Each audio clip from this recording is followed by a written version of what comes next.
This is Francis's Witch and the Cat Big Right. In the biggest city, in the biggest street, in the spookiest house, there was a woman. But she wasn't any woman. She was a witch named Silky.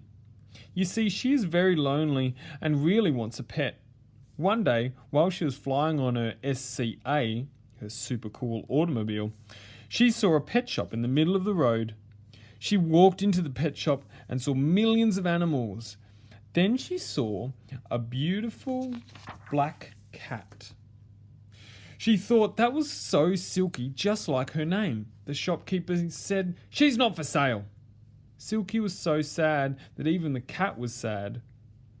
At Silky's house, she made a plan to sneak into the pet shop. Meanwhile, the cat was rolling in some dust in the pet stall. Then someone went in. Instantly, she blurted out, "Is there any cats in here?" "Yes," said the shopkeeper. When she saw the cats, she started picking on the black cat and saying, "Why would anyone want an ugly, unlucky cat like you?"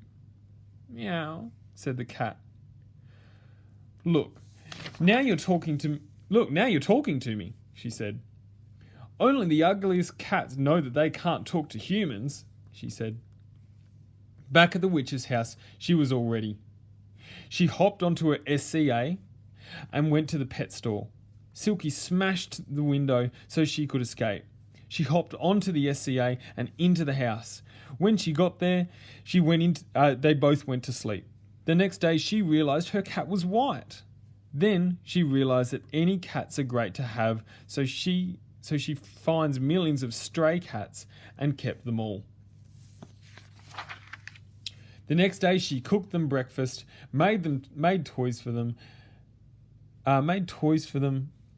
She lived with them forever. In the end, Silky knew that the inside matters most. Let me reread that one. In the end, Silky knew that the inside matters, not the outside. This is a very intelligent piece done by Francis.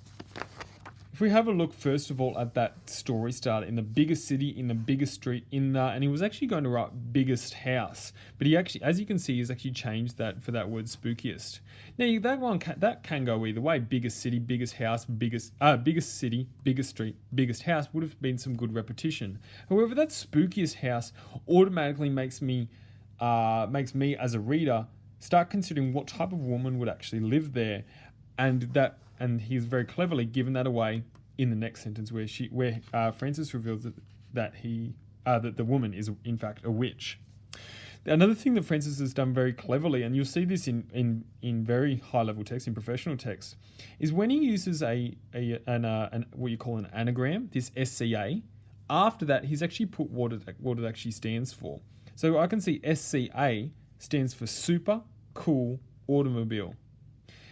Now that's clever by itself, having that anagram there standing for SCA. But what's even cleverer is that when he goes to mention it on, is it the next page or is it the one after? On the one after, he just says SCA. He doesn't have to put that in brackets again saying super cool automobile, simply because he knows his reader should already have read the first page and know what that SCA stands for. Very clever in relying on your reader's knowledge that way.